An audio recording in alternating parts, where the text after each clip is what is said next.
നമ്മളെല്ലാവരും തന്നെ eye drops, nasal drops, ear drops, സ്റ്റെറൈലായിട്ടുള്ള പല മെഡിസിൻസ് ഉപയോഗിക്കുന്നവരായിരിക്കും. എന്നാൽ ഇത് ഉപയോഗിക്കുമ്പോൾ ശ്രദ്ധിക്കേണ്ട കുറച്ച് കാര്യങ്ങളുണ്ട്. ആദ്യമായിട്ട് തന്നെ ഇതെങ്ങനെ നമുക്ക് ഓപ്പൺ ചെയ്യാം, ഇതെങ്ങനെ ഓപ്പൺ ചെയ്യണം എന്നുള്ളത് ആദ്യം നമ്മൾ അറിഞ്ഞിരിക്കണം. സാധാരണ നമ്മൾ മെഡിസിൻ വാങ്ങിച്ച് വീട്ടിൽ വന്നു കഴിഞ്ഞാൽ വല്ല സൂചിയോ പിന്നൊക്കെ ഉപയോഗിച്ചായിരിക്കും അത് ഓപ്പൺ ചെയ്യുന്നത്. എന്നാൽ എത്ര പേർക്കറിയാം സൂചിയോ പിന്നോ കൂടാതെ നമുക്കിത് ഓപ്പൺ ചെയ്യാൻ പറ്റുന്ന? ഉദാഹരണമായിട്ട് ഈ ബോട്ടിലിൻ്റെ ആദ്യത്തെ ഈ മുകളിലത്തെ ക്യാപ്പ് എടുത്ത് മാറ്റുക. അതിനുശേഷം ഈ റിങ് കണ്ടോ, ഈ റിങ് കൂടി അഴിച്ചു മാറ്റിയാൽ ഇതിൻ്റെ അകത്തായിട്ട് നമുക്ക് ഓപ്പൺ ചെയ്യാനുള്ള പിന്ന് പോലെ തന്നെ ഒരു സംഭവമുണ്ട്. കണ്ടോ, നിങ്ങൾക്ക് കാണാൻ പറ്റുമായിരിക്കും. ഇത് വെച്ച് നന്നായിട്ട് ടൈറ്റ് ചെയ്ത് ക്ലോസ് ചെയ്താൽ മതി. നന്നായിട്ട് ടൈറ്റ് ചെയ്യുക. ടൈറ്റ് ചെയ്ത് ക്ലോസ് ചെയ്താൽ ഇതിന് ഓൾറെഡി ഹോൾ വന്നിട്ടുണ്ടാവും. അതേപോലെ തന്നെയാണ് ക്രീമുകളും ഓയിൻമെൻറ്റും എല്ലാം ഓപ്പൺ ചെയ്യേണ്ടത്. ഈ ക്രീമിൻ്റെ ഇതിനകത്ത് കണ്ടു നമുക്ക് ഷാർപ്പായിട്ടൊരു ഇത് കാണാം.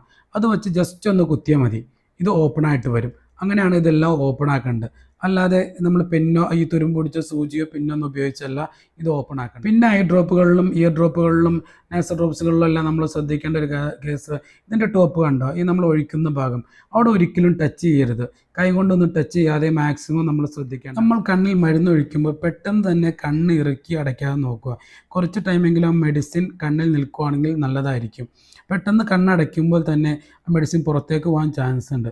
അതുപോലെ തന്നെ 2 തുള്ളിയൊക്കെ ഉപയോഗിക്കുകയാണ്, 2 തുള്ളി 3 തുള്ളിയൊക്കെ ഉപയോഗിക്കുന്നുണ്ടെങ്കിൽ ഒരു ചെറിയ ടൈം ഗ്യാപ്പ് ഇട്ടിട്ട് ഉപയോഗിക്കുക.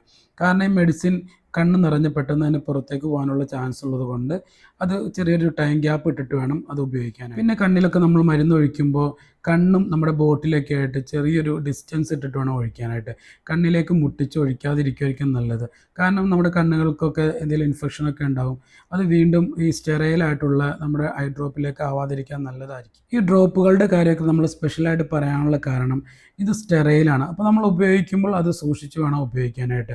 അതുപോലെ പലരും ചോദിക്കുന്നൊരു കേസാണ്, ഇത് ഓപ്പൺ ആക്കി കഴിഞ്ഞാൽ എത്ര നാൾ നമുക്ക് ഉപയോഗിക്കാം?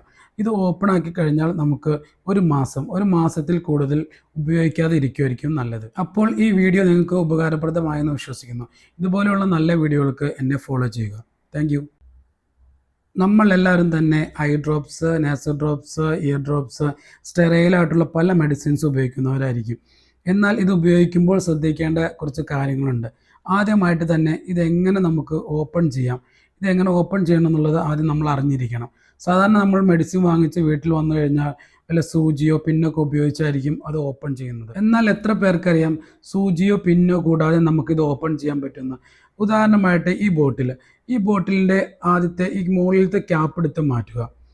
അതിനുശേഷം ഈ റിങ് കണ്ടോ, ഈ